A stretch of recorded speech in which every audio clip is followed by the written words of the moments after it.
Welcome, Dota. You're on time this week. Hello. What mic do you use when you do these? Because your voice always sounds so silky smooth. It's the iPhone 13 mic, the built-in mic. I'm using like AirPod Pros, and they sound like garbage. I think it's probably just the natural sound of my voice that makes it sound so silky smooth. Right. It's genetics. It ain't no microphone. Alrighty, it is time. It's Wednesday. We are wizards. And it's time for our weekly cult meeting, aka Wizard Wednesday. Channeling in from the Quantum Downs, this is Elf. And Dota. And Bear. and we are just exclamation point magic. Okay, you know what? Let's start off right off the bat acknowledging the tweet we just sent. The wizards in Minecraft skins. How awesome is that? Yeah, thanks, Merlin. Merlin and Team Visionary. Not only how, but also the music choice in that video was perfect. It slaps. It's got so much swag. It's It amazing. really does. And the way that Team Visionary sort of designed the skins, I never thought that the custom wizards would look that good, but they sing. It's like it's beautiful. Yeah. I would imagine it was pretty tricky translating all the skins into little Minecraft blocks. I also didn't. Oh, go ahead. I didn't realize that you could do like the triangles and the horns and it wasn't just like that fixed voxel shape. They were able to kind of like model some bits, and I loved that. That's exactly what I was getting ready to say. The Illuminatus head, the pyramid. Really stood out. I was like, oh, I guess you don't have to do just cubes.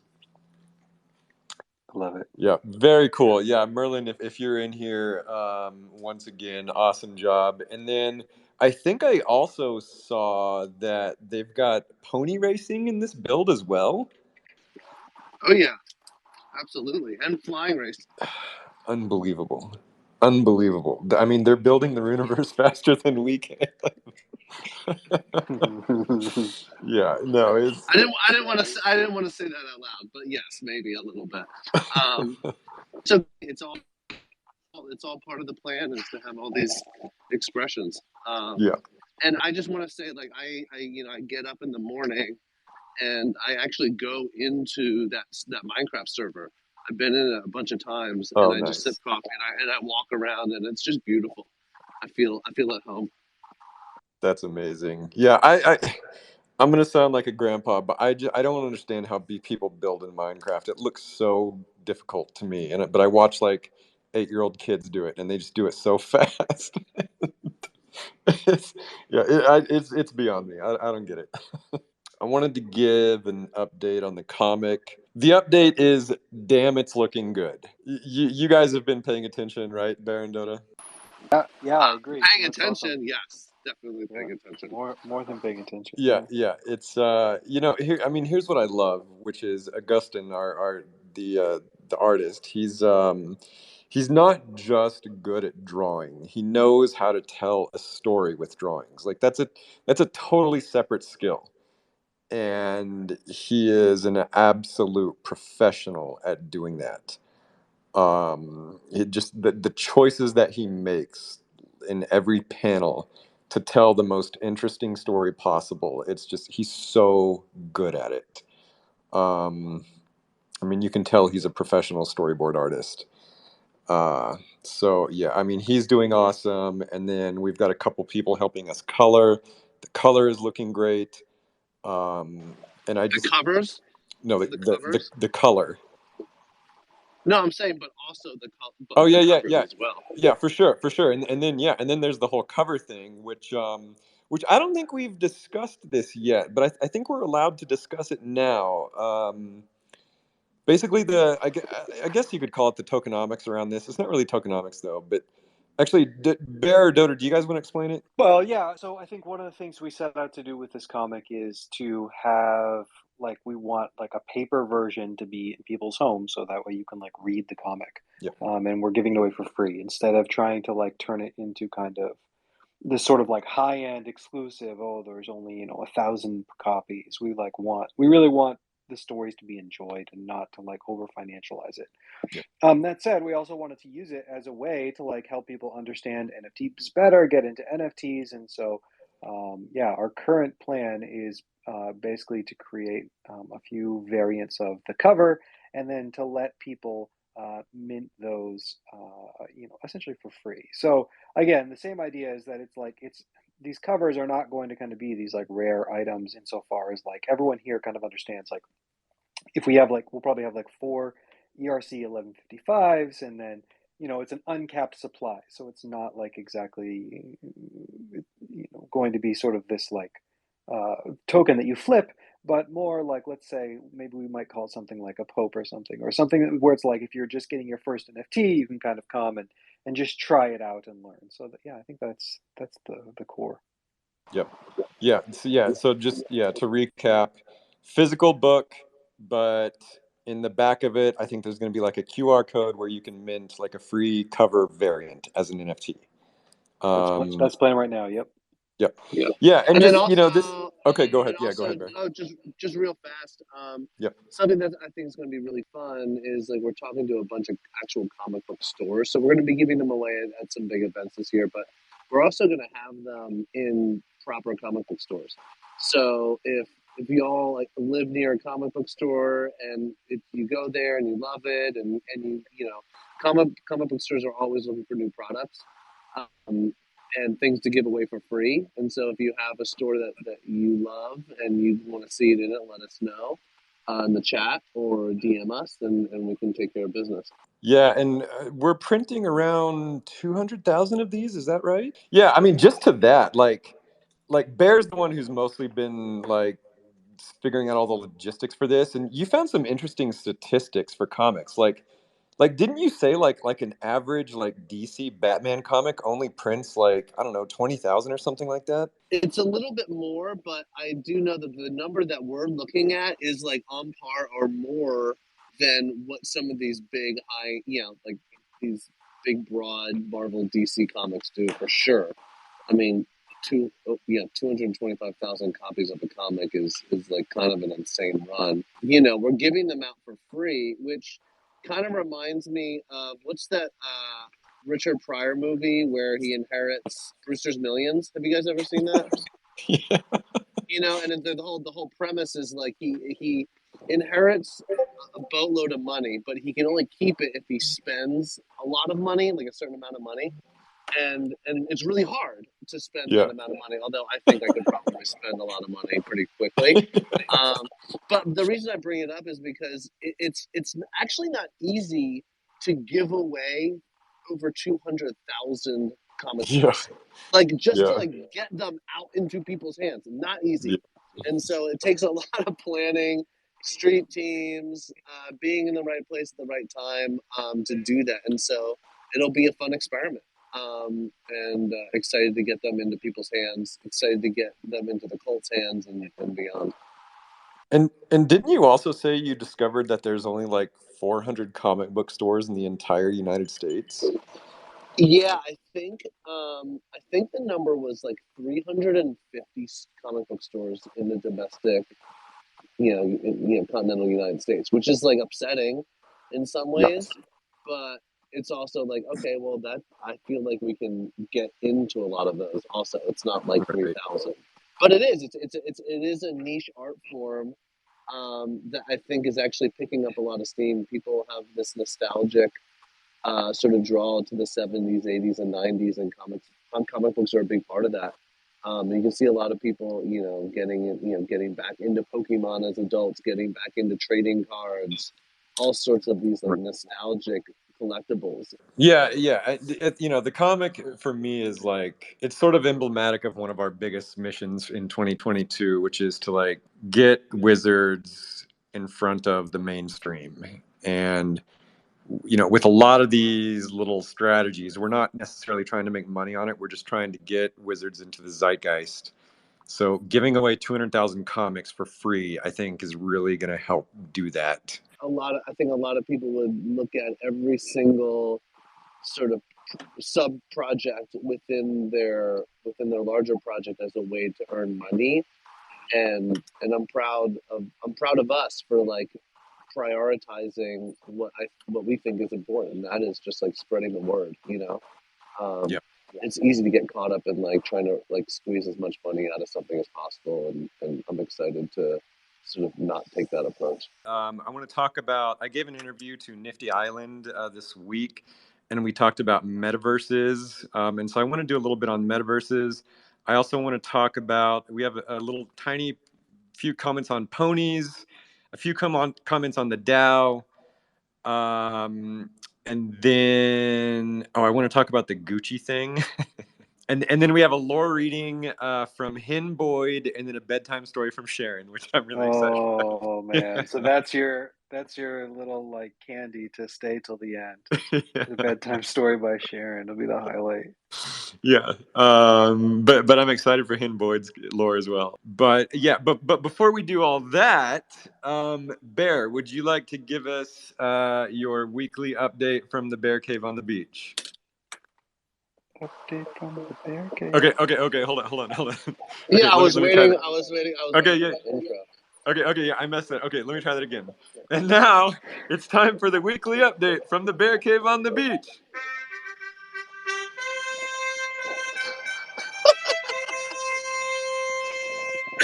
Oh wow! So stupid. You really put me on the spot here with that intro.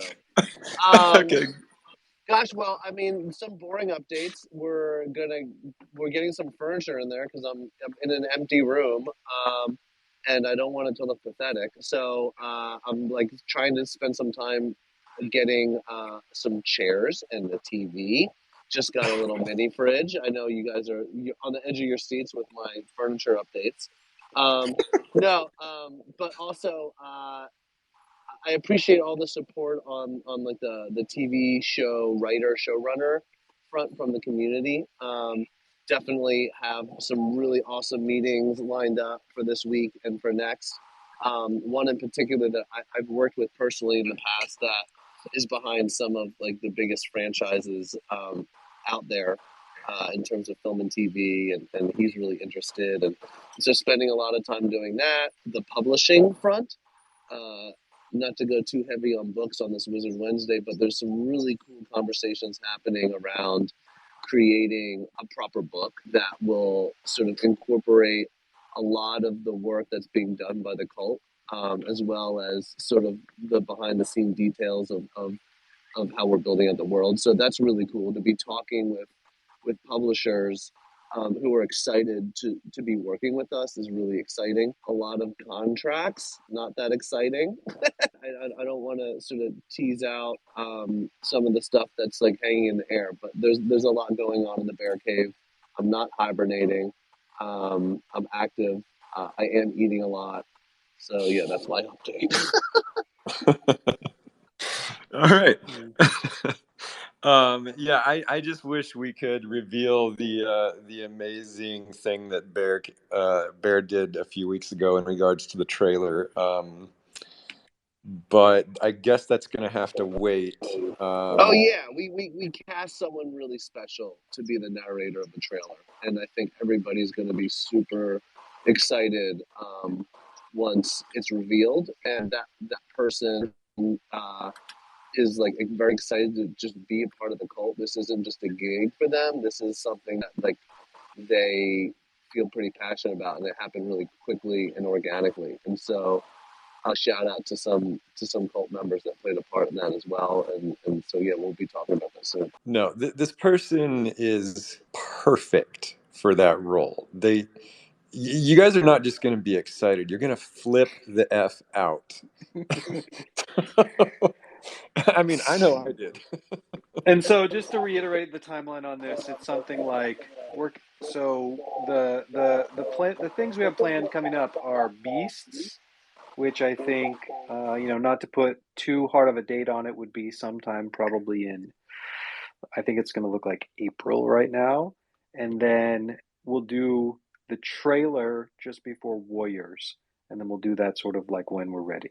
Warriors kind of depends on a million things, right? Like us having a collection that we like is actually the easy part. And then just sort of like getting the market, waiting for the market to be right, and all these things. But hopefully within like a few months, we'll probably have a Warriors drop is the plan right now. And then we'll drop the trailer, and then everyone will kind of like see it, and it'd be really fun. I don't want to hold on to the trailer too much longer. It's like I really want it to be out in the world now that it's like done, like the last few weeks. Agree. No, I hate that we're holding on to it, and I understand why, but it's just like it's got to get out there because I think Yeah, it's just going to change everything. yeah. And yeah, I mean the macro environment is just not good right now, as everybody knows. But I saw somebody tweet something interesting today that I thought was cool. They said, in times of uncertainty, just build. Hmm. I'm paraphrasing, I think, but I think that's very true, and that's what we're doing. I also want to mention with Beasts, a lot of folks have said, oh, Beasts are one of one auction. That's a whales game. And it is true that they're one of one auctions, but, Beasts may have some surprises in them yet. Oh yeah, yeah, we've got lots of surprises for beasts. Um, it's again, I think we're innovating. No other project has done what we're doing with beasts. It's not like nouns where we just auction a one of one, and then you get to vote it to the DAO. I mean, there's that, but there's so much more. Yeah, Uh, and a shout out to Dota. I mean, always coming up with such incredible tokenomics ways to like engage and get the cult working together. Um, so just Dota, always so impressed and so happy to see these incredible ideas come out of you and to be able to execute. It's awesome. It'll be fun. So that's one of the things that Elf and I and Bear have been working on this week is like, just like I sketch out drawings that look like a child drew them. Actually, my child is better at drawing than I am. And I send them to Elf, and we correct the UI, and he's painted some beasts already that are just great, and whatever. I don't want to keep teasing, right? I feel like we've had like 10 minutes of teasing. I'm just trying to. It's not so much trying to tease, just so much trying to like be accountable and tell everyone where we're at, what we're working on, but then also kind of saving some surprises for when things actually drop. yeah, yeah, it's funny this idea of just I feel like we're constantly just teasing. We're constantly saying we can't tell you yet, but it's coming. Variations on that phrase, and I was thinking today, it was like there's this peculiar nature about weekly AMAs where I don't think any other legacy media company has ever had to do this to the degree that like NFT and crypto companies do this.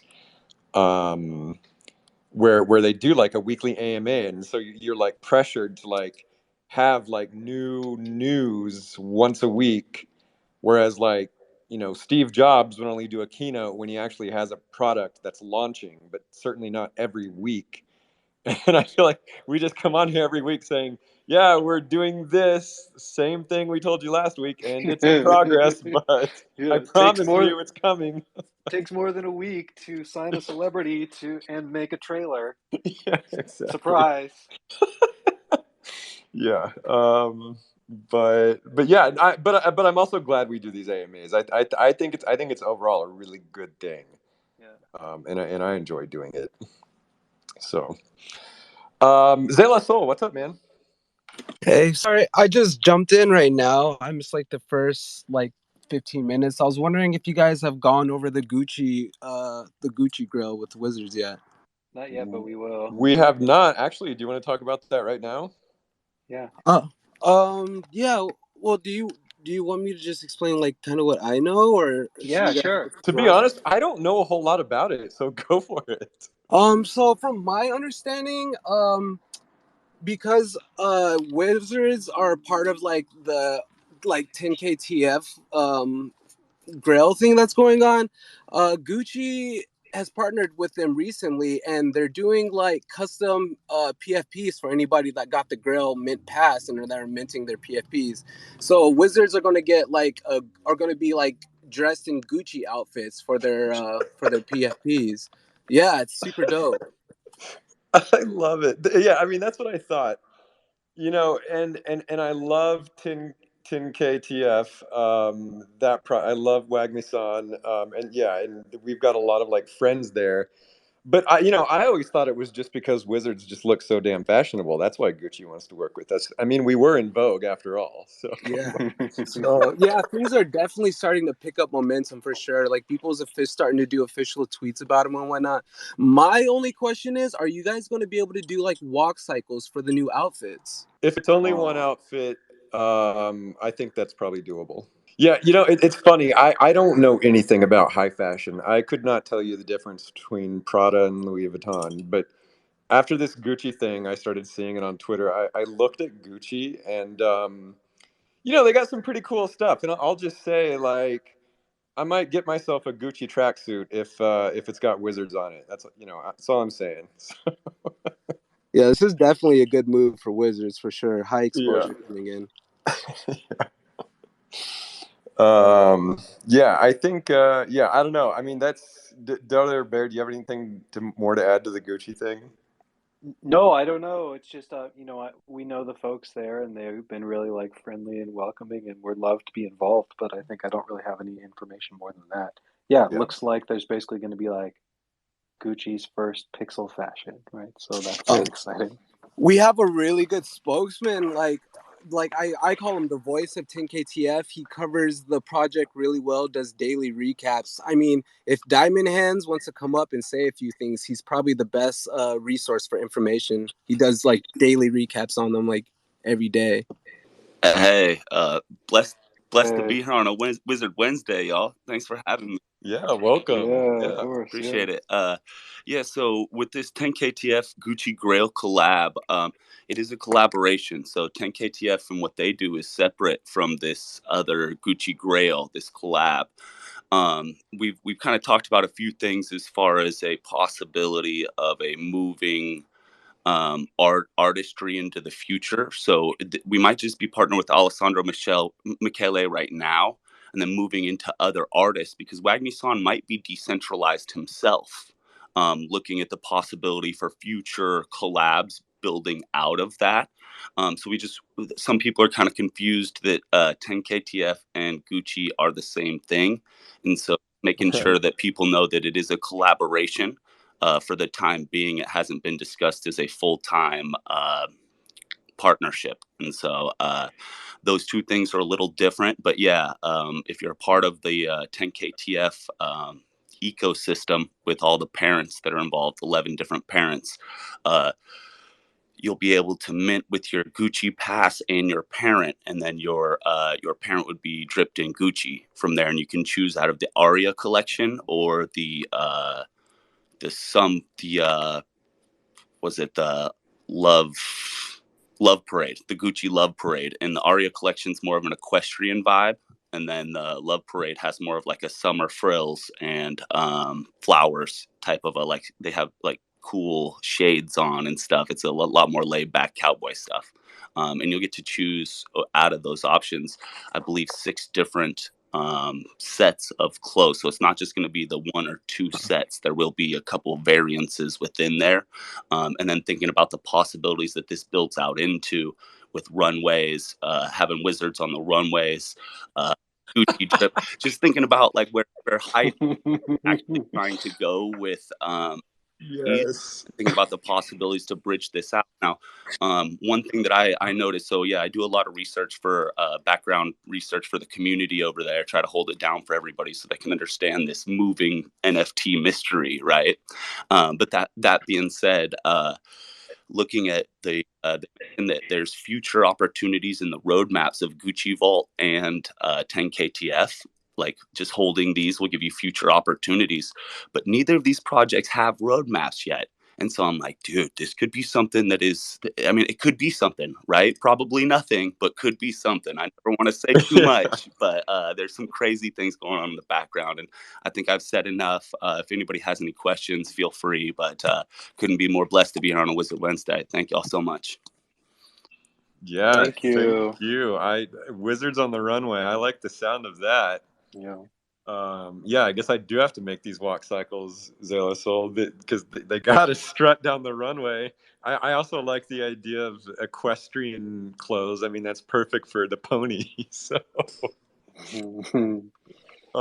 yeah. Do you want to say something else, Diamond? Yeah, I totally forgot. Yeah, that collaboration with Sandbox. So there was just something that got tweeted out that talked about Sandbox, and we did have Cam Tails, one of our wonderful community members, went into Sandbox, and she found a runway in Sandbox that's already waiting there. You can't access it or walk up on it yet, but there are Yeah. future bridges that are building there that really look juicy and prime. So beautiful things in the future, y'all. Beautiful things. That's amazing. Yeah, this is a great segue into the metaverse bit that I wanted to talk about, in 3D, and just the interoperability and the cross pollination of all these projects. Yeah, I mean, it's really exciting, guys. There's an upcoming 3D meta, with Nifty Island. I'm sure a lot of you are familiar with that project, and wizards are invited. And I gave a Spaces interview with them. I think it was like on Tuesday. Um, and from the sound of it, it sounds like Wizards might be the first partner project that has full 3D character rigs. And so once again, Forgotten Runes is leading the way. Our metaverse strategy just seems to be like months ahead of like 98% of the other projects out there. It reminds me of when we had the full 2D walk cycles, just immediately ready to walk around in World Wide Web 3. And so now I think the Nifty Island guys told me that like we are the first project that has started delivering 3D character rigs to them. So I mean that's freaking amazing. And then we were just talking about the metaverse in general. Um, and one of the most frustrating things I think right now is everybody seems to sort of define the metaverse differently. I think that most crypto and NFT people get it, but it's mostly the outsiders and the critics that just don't seem to get it at all. They seem to think it's just a damn VR app created by Mark Zuckerberg, which couldn't be further from the truth. And I think a big reason they don't get it is because they don't even understand what the base layer is, which is blockchain. But we were talking, and to me, and maybe people disagree with this. I don't know. To me, the primary feature of the metaverse is just the interoperability of it. If I had to define it by one feature, to me, that's it. The fact that you can carry around your digital assets and your digital identity across all of these metas, um, and achieving that interoperability is a colossal challenge, from the technical to the legal to the cultural to the aesthetic. It's all very challenging. And I was talking to the Nifty Island team about our 3D rigs, and just getting the technical components right so that the rig actually works across all these different platforms is an incredible task. Hours of my days are devoted to this alone. But this is what all projects are dealing with right now, because one of the issues is just there's no universal standards yet. There's no agreed upon file formats, no rig standard, no universal game engine. And then to add on top of that, a lot of these obnoxious software companies are using proprietary file formats. But I'm not really bringing this up to complain. I bring it up because I think it's an amazing opportunity for all of us. There's this interesting piece of architecture in Dubai, and in Arabic it says, "The future belongs to those who can imagine it, design it, and execute it." And I think that phrase is so pertinent right now. The future belongs to those who create it. And this is what we are all doing right now. We are building the future. We all have a role to play in it. And so, whether you are contributing technical skills, art skills, lore skills, you are taking ownership of the future. Even if you just buy and hold a wizard, you're in the game because at the very least, you're invested in it. And so we are collectively shaping this world. We are making our mark upon it. We are putting our rune on the door of this digital dominion. So I don't know, Dota, what does the metaverse mean to you? Yeah, I've mentioned this before, but I really like how Dom talks about um, the term like the hyperverse, right? So I think that I lean in a lot like what you were saying, which is this idea of interoperability. That kind of the web worked because anyone could like link to anyone else, and anyone could kind of join and become part of this like linked World Wide Web. And we have like the browser, which operates as a certain standard in how you can build web pages, and then everyone can participate. And then like standards, kind of grew out of that. So it started with like, as I'm sure you know, the early browser didn't even have an image tag, right? It was actually, Mark Andreessen of Andreessen Horowitz while working on Netscape, which then was called Mosaic, that kind of invented the image tag. And then that became kind of a standard. Now all of our browsers use that. And so I think we're almost in like the pre, like I don't it's almost like the pre HTML like era of the metaverse, insofar as there are like almost no standards. And so I think we are starting to see, yeah, of course, like the blockchain itself becomes a certain standard for like, ERC 720, ERC 721. Maybe these are kind of like the image tags of ownership in this current moment. But in terms of like when you actually talk about like a game, like how do you have like a link between two different 3D games? I mean, I'm not even sure. I haven't even visualized how that would even actually work. But we're pressing on it. I think we're talking to some of these other groups around how we might make wizards interact with other universes, and I think it's a really exciting time. I don't know. Anyone else want to come up on stage and give thoughts on interoperability, the metaverse, what Yeah, we imagine it being? please. Yeah, Yeah, I mean, but what I was talking with the Nifty Island guys, and to me, what's exciting is like none of this is impossible. It's not even it's like necessarily difficult. We just have to choose a path. There's yeah. several paths open. We just have to like decide which is the best, which is the most efficient. Um, I don't know, but I don't It's know. hard because a lot of 3D is still very closed source, even in sort of implementation. We're Yep. starting to see glimmers of light where, for example, Blender is starting to compete with Maya and Houdini, just in terms of its like maturity. And so I think there's something around like funding open source software through Blender, but Unity is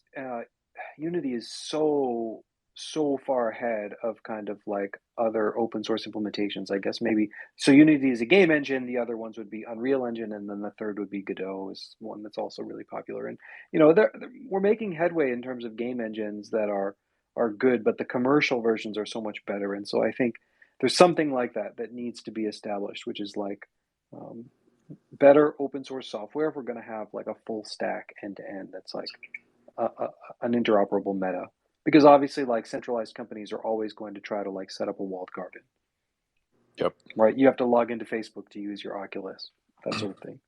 Exactly.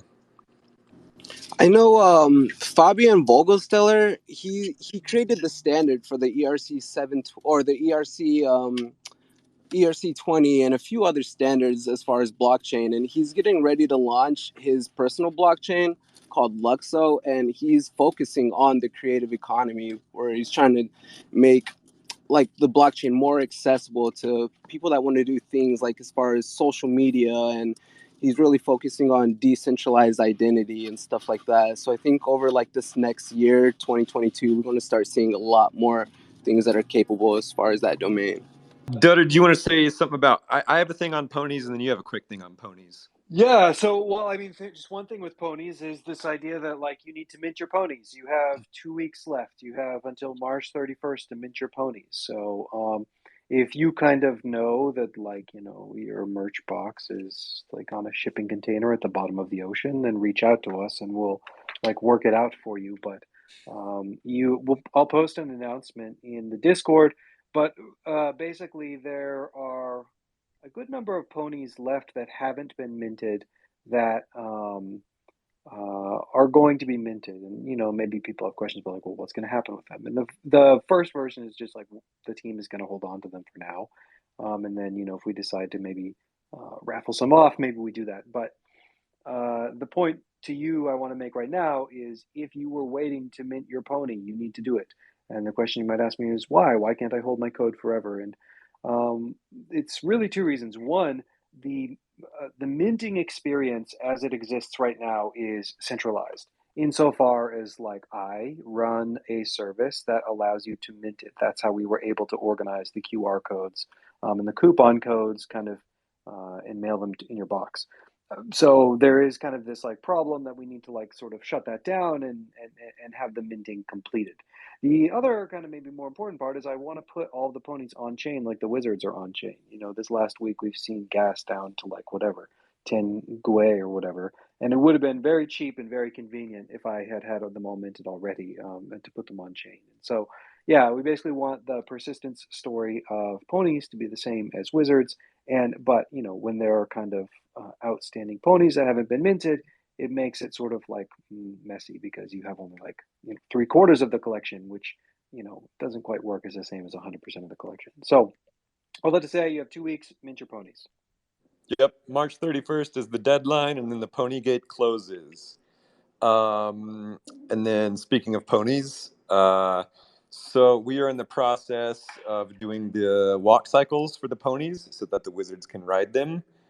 And so I have animated one pony. I've got all the frames figured out. I know exactly how the pony animation works, but we need some pixel artists to help me copy that walk cycle to all the ponies.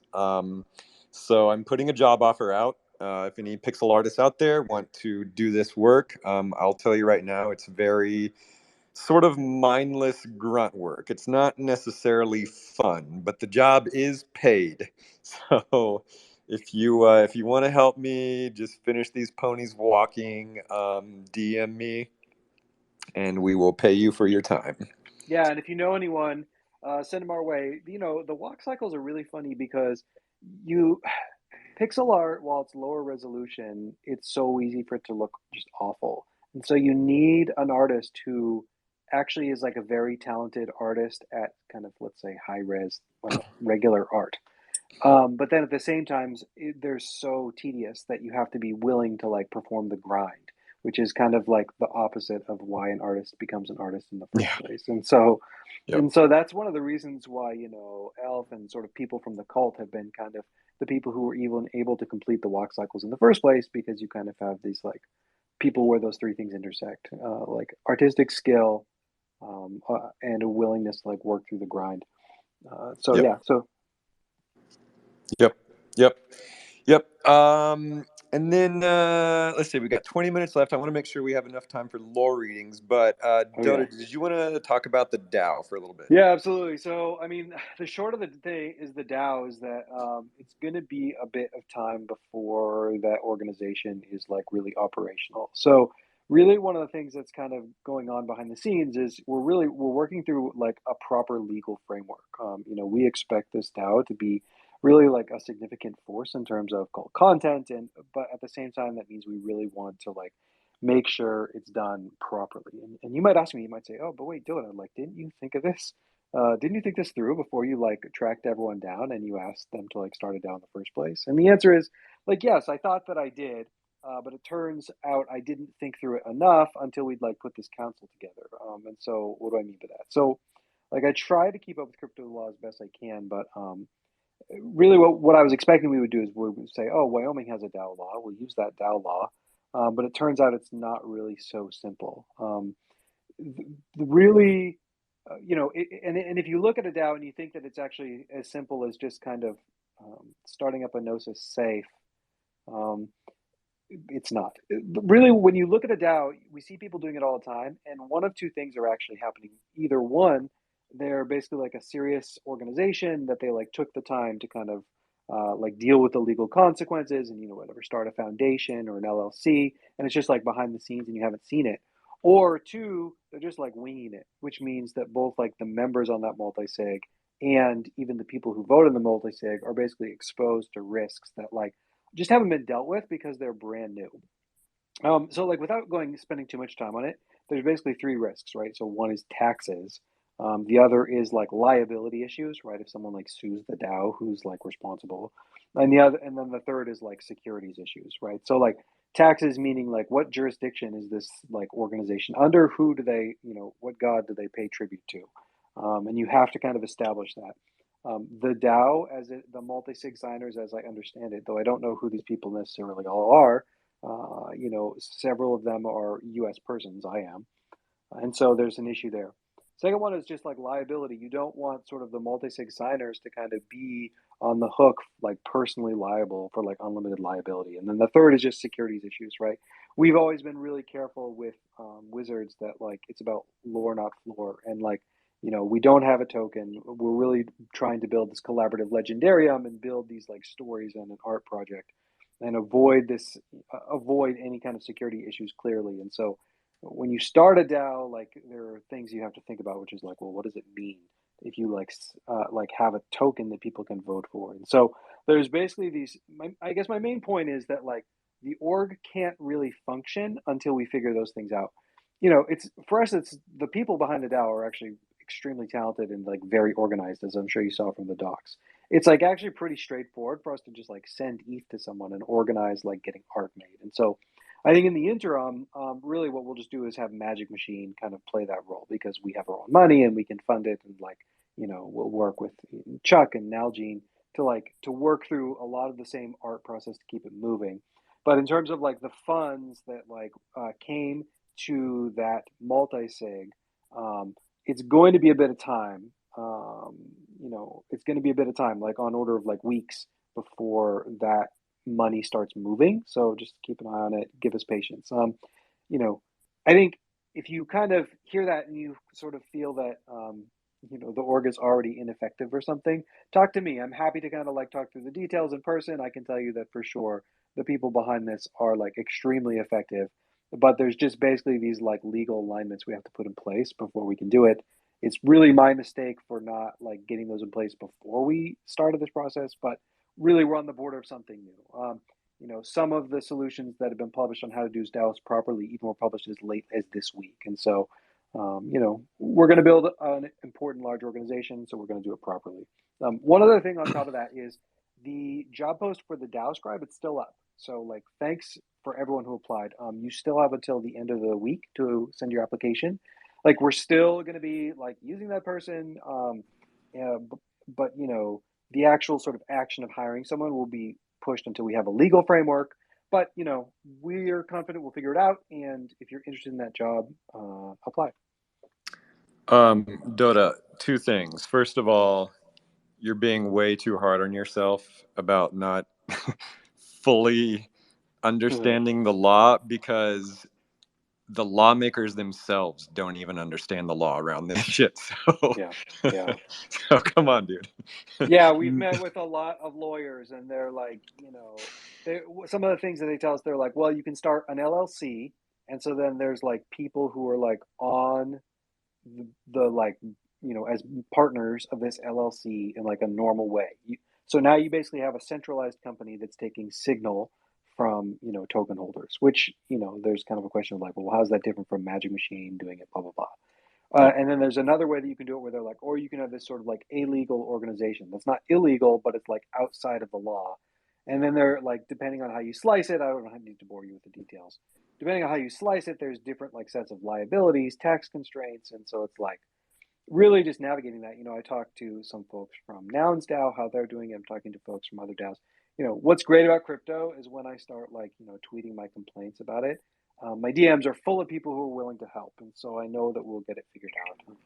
And, if it was going to just be a small organization of, right, $100,000, maybe we could just fly under the radar. But we really anticipate doing great things. And so we want to make sure that there's no sort of future liability or like bad consequences.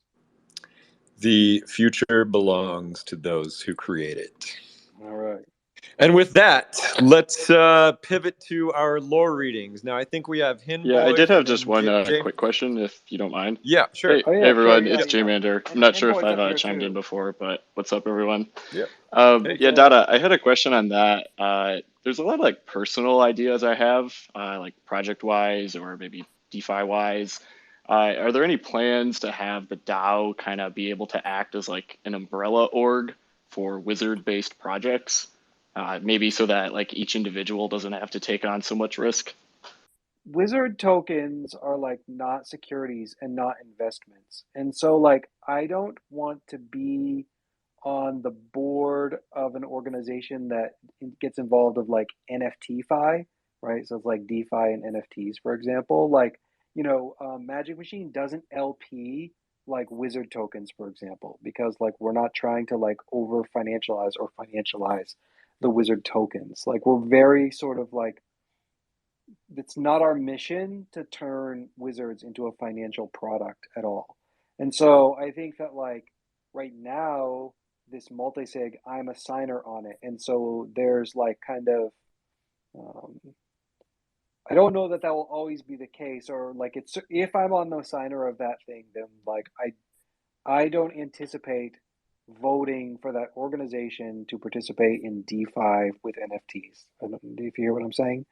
And so I don't know that it would be an organization for that, but at the same time, if someone's like, "Oh, I want to do billboards, like I want to create merch, like I want to have a sub DAO that does like, Cobalt plushies or something," then like yes, for sure, like I could see the DAO being an organization for that. But there are certain like things that would be outside of its purview, right? The we'll still have to kind of formalize that, but I think the current track that we're on is something around like almost like I don't hold me to this. We'll publish like exactly what it is when we decide it, but it's almost like something like a non-profit for like the creation of cult content. And so doing something like participating in DeFi is like maybe outside of what this organization might do, but again, it's not my decision on what it is, right? That's part of what we're just trying to decide, which is like how do we set up a structure so that the community can want to decide what it wants to do with its own funds in a way that is like safe for everyone. Does this make sense? Yeah, totally. It's just such an interesting conversation. And yeah, these wouldn't be like projects I was necessarily trying to like profit off of. Just like, if you have like an outlet through the cult somehow, I just think that'd be really cool. Like, probably down the road once more of the laws are more established and standardized.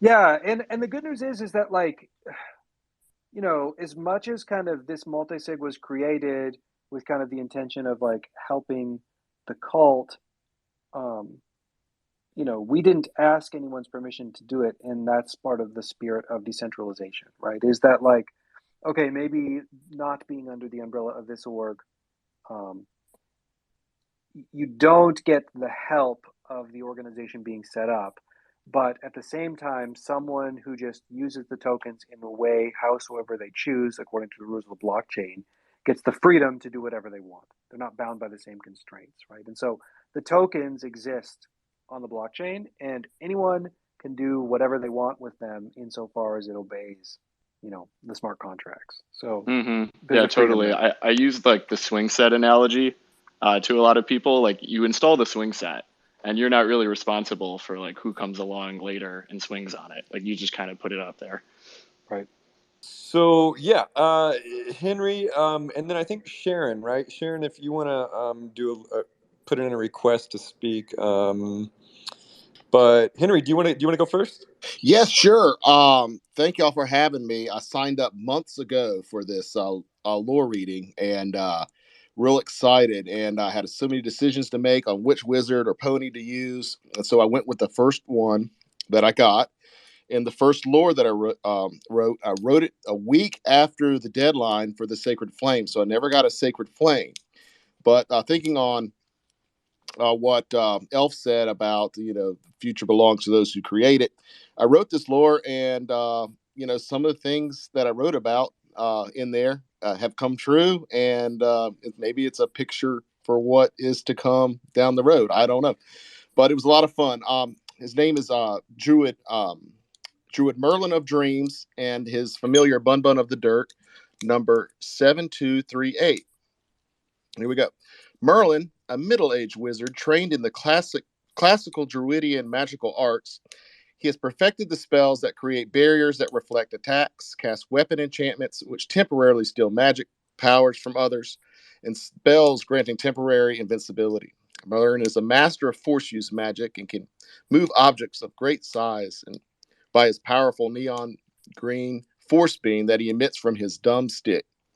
He is often called upon by the townsfolk and other wizards in an advent of a disaster or an emergency to aid with clearing paths, removing rubble, building crossing structures, or the like. He is happy to help. Merlin loves to travel and has visited many forgotten realms and other worlds. He is able to enter the worlds and metaverses through traveling through portals in his dreams by waking up at the desired destination. This world traveling ability was learned from a top wizard associate at the Druid Academy, whose identity has never been revealed. When Merlin was a young wizard, fresh out of the Druid Academy, he had the opportunity to care for the great mana tree in the land of mana as part of his post-wiz certification. Not long after his arrival, great evil events were set in motion that resulted in the mana tree being destroyed. Merlin's role in those events are still unclear, and he is reluctant to speak about it. Merlin's dumb stick is actually a branch of the mana tree he wields and wields tremendous magical power from the mana spirit wood dryad. Merlin is a very friendly wizard and loves to meet new people. Merlin adores children and will stop and answer their questions or tell grand stories whenever he has the opportunity. The children love his little rabbit. Merlin's familiar is a brown rabbit named Bun Bun of the Dirt. Rabbit has been known to speak, but only does so when she has something very important to say. It is unknown where and when the language enchantment was placed on Bun Bun. Some say that there is no enchantment on the rabbit whatsoever, but that the rabbit is from Watership Down, a place where rabbits could talk and once ran free until men raised it and built homes on the land. Merlin won Bun Bun in a card game some years ago. They have been best friends ever since. You can usually find Merlin and Bun Bun near the Dream Master Lake, where he has a nice cabin not too far from the local town. Stop in and see him. And Bun Bun, door is always open. And the second part of his lore is just a short little interaction I did a couple weeks ago, prior to learning of something that's going to be dropped. A walk of reflection. Merlin and Bun Bun are seeing great changes that are going about in the Runiverse. Weeks or decades in this world, Bun Bun Merlin casually mentioned to his familiar as they walked around Dream Master Lake. Pretty soon we'll have neighbors. I hear many types of wizards and warriors will be moving in from across the realm. Bun Bun just looked up at his buddy and nodded in agreement. Bun Bun said, "Do you think there will be others like me, Merlin?" "Why, of course," Merlin stammered. "There have been legends of many magical creatures that will emerge from their slumber and provide their blessing, and in some cases terror on the land." Bun Bun smirked. "Let's hope for more blessing than terror." Merlin and Bun Bun arrived at the sacred stables where some of the forgotten ruins ponies live. They scooped the feed and served the sacred steeds, who delighted in their snack. Everything was calm and tranquil at the moment, and it was good. And that's it. Okay, so many things I love. First of all, Bun Bun of the Dirt is an all-star familiar. Yeah. And especially that he came from Watership Down, or rumored to be. That's one of my favorite books ever. I also love, I think you're the first wizard I've heard lore about with the dumb stick prop, which is one of my favorite props. And I think you fashioned your stick into like a baseball bat kind of thing, right? Yeah, for one of my wizards, for Hadrian. He's got a club that he beats I zombies with. love it. It's so good. Yeah, no, it's so much fun. Yeah, Merlin sounds like a really friendly wizard, and I hope I can visit him at Dream Master Lake sometime. Well, thanks, guys. Thank you. If you can later on, before we end Wizard Wednesday, would you be able to say a few words on this pony guild you're putting together? I'm really interested in that. Wait, are you talking to Henry or? Yeah, Henry. Okay, yeah, go for it, Henry. Yeah, sure. We're trying to arrange a pony guild, which is just a collection of wizard holders who hold pony tokens. There's 300 owners, and we're formulating in the Discord. And I'm going to start to hold some more regular meetings. And we've got some cool ideas. Zay was on the first call that we did about how to integrate our ponies into the Runiverse and I guess into the metaverse which directions we're going. And even if you don't have a pony token, we've got some great ideas for people who are interested in interacting with them at a place called the Sacred Stables. So check it out on the Discord. It's under the Pony, the Sacred Steeds. We have a sub phrase called the Pony Guild. So check us out. I love that you Right. guys do this stuff. That's so great. Very good. Sharon, are you ready to tuck us in and tell us a bedtime story? I am. Hello, everybody. Hello. Hi. All right, so the bedtime stories came about because Zayla Soul sent me a video of his daughter listening to my other story and all her beautiful giggles. And I decided that I needed to do a group of separate short stories, maybe for younger children that he can play those for her, or for anyone wants to play these for their kids for bedtime. And being part of the community, I reached out to some of my wizard friends, and in each story, there are familiars from other wizards. This story has 7 familiars from 7 other wizards. So the story's called Reflections. Stabbing her walking stick into the dirt and dragging it, Galatea walked the perimeter of a campground. She whispered a chant at the 4 directional winds. Jumping across the stream, the spell changed, but then her voice went back. Rise up high, from earth to sky, protect all that dwell on the inside. Once the circle had been completed, Galatea walked over and set her supplies down by a circle of rocks. Opening the flap of her leather pouch and lifting out a bullfrog, she said, Hi, sleepyhead. Beaming back at her, Litho replied, Hi, Galatea. Holding him higher and slowly turning him around, she explained, Look where our journey has taken us. It is the perfect spot for us to spend the night. You know, it's almost time for bedtime story. Nice place, Litho answered as he eyed several snacks crawling near the water. Ooh, yes, and yes. A drop of spit fell from his lips. Setting him down, Galatea giggled. You always make me laugh, you silly frog. Litho leaped off in the direction of the stream and then turned around and smiled at her and said, You always make me feel safe and loved. Then he left with a little dance as he sang, Bum, bum, bum, bum, slurp them down, bum, bum, bum, bum, squishy and round, bum, bum, bum, bum, wings or feet, they are a treat, bum, bum, bum, bum, bugs are yummy, bum, bum, bum, bum, bugs are sweet, tasty, tasty, tasty treats, mmm. Shaking her head, Galatea went in the opposite direction and walked over to a large branch. She reached down as the beetle ran out. Oh, I hate nasty, crawly things. Shaking her head, Galatea continued on for the search for firewood until darkness began to move in.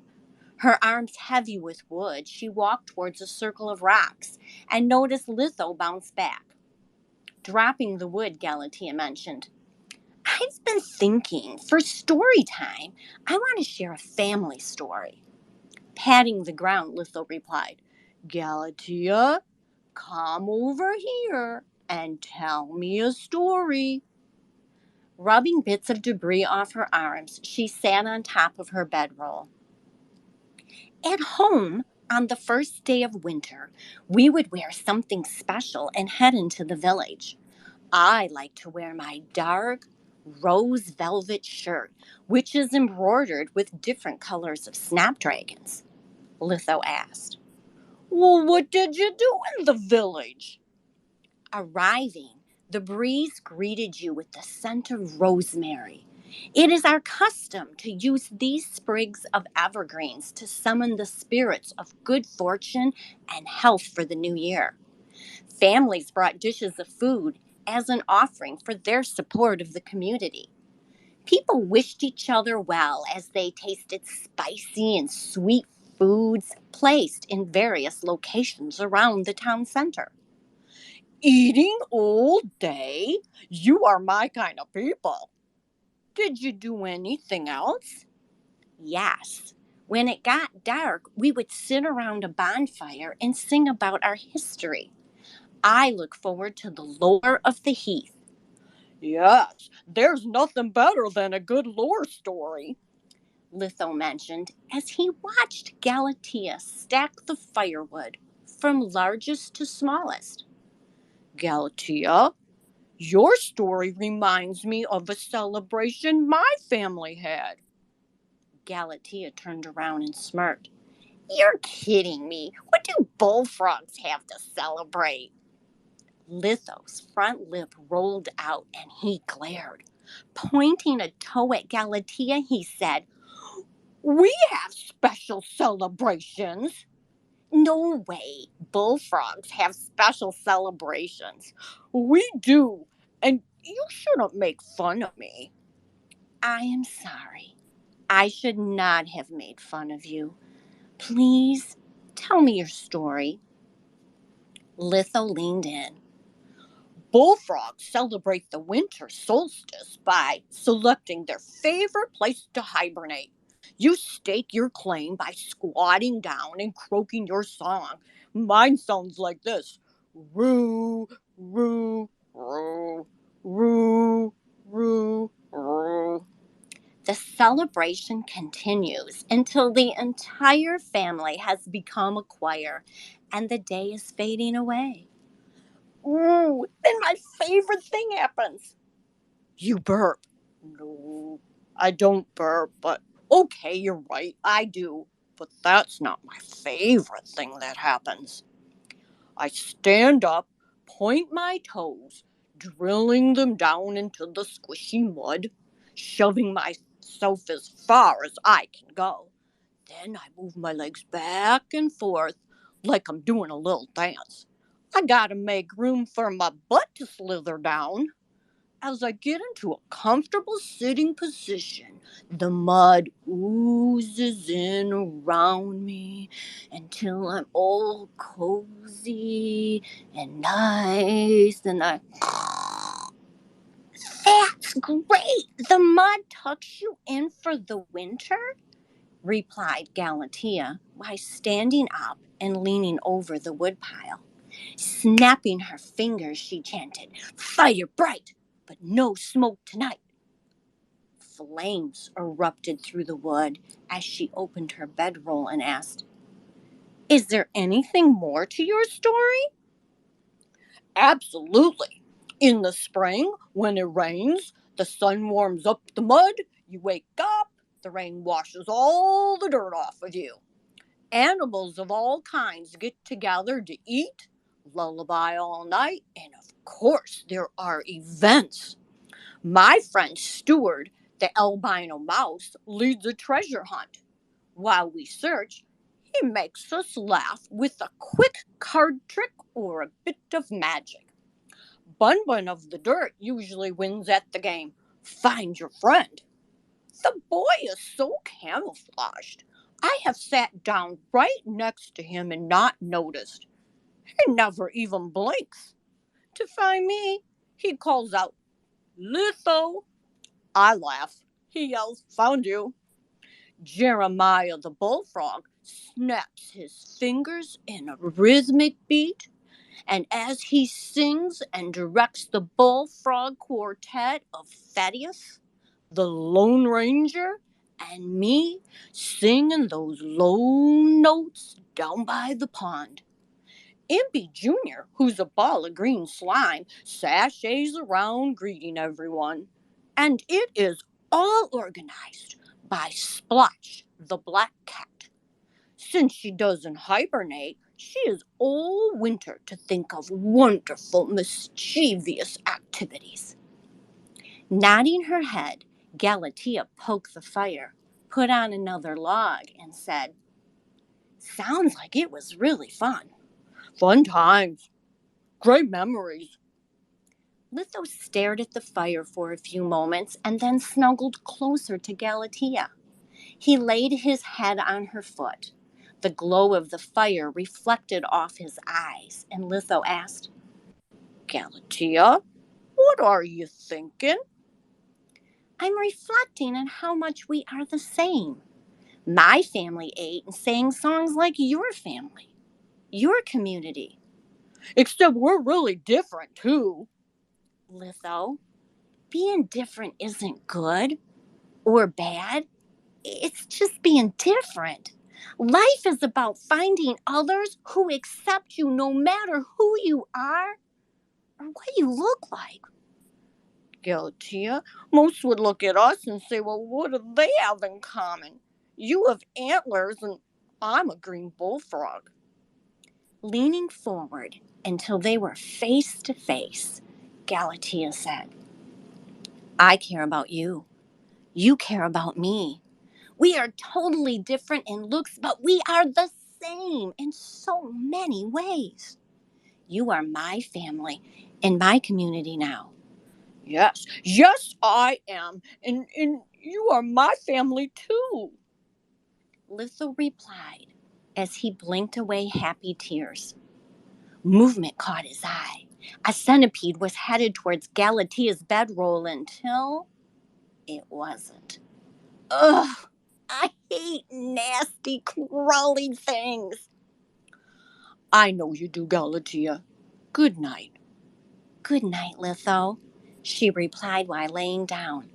All was quiet until softly, boom, boom, boom, boom, slurp them down, boom, boom, boom, boom, squishing around, boom, boom, boom, boom, wings or feet, they are a treat. Thanks for listening to my story. Oh wow, Unreal. Sharon! Thank you. Thank you.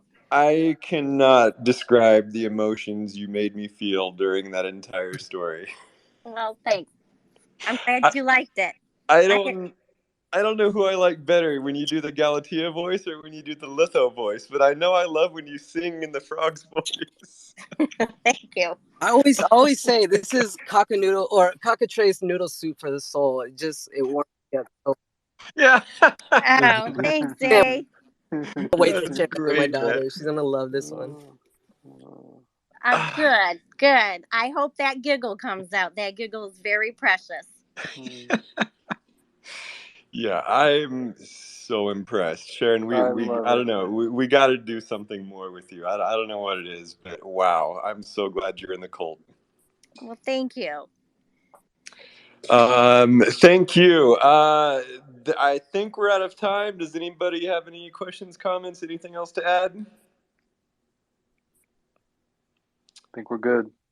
All right. Well, everybody, this has been Elf, Dota, Henry Boyd, Zelasol, Bear Snake, Sharon, J Mander, Galatea, Bun Bun of the Dirt, and Litho the Bullfrog, channeling out from the Quantum Downs. GN, everybody.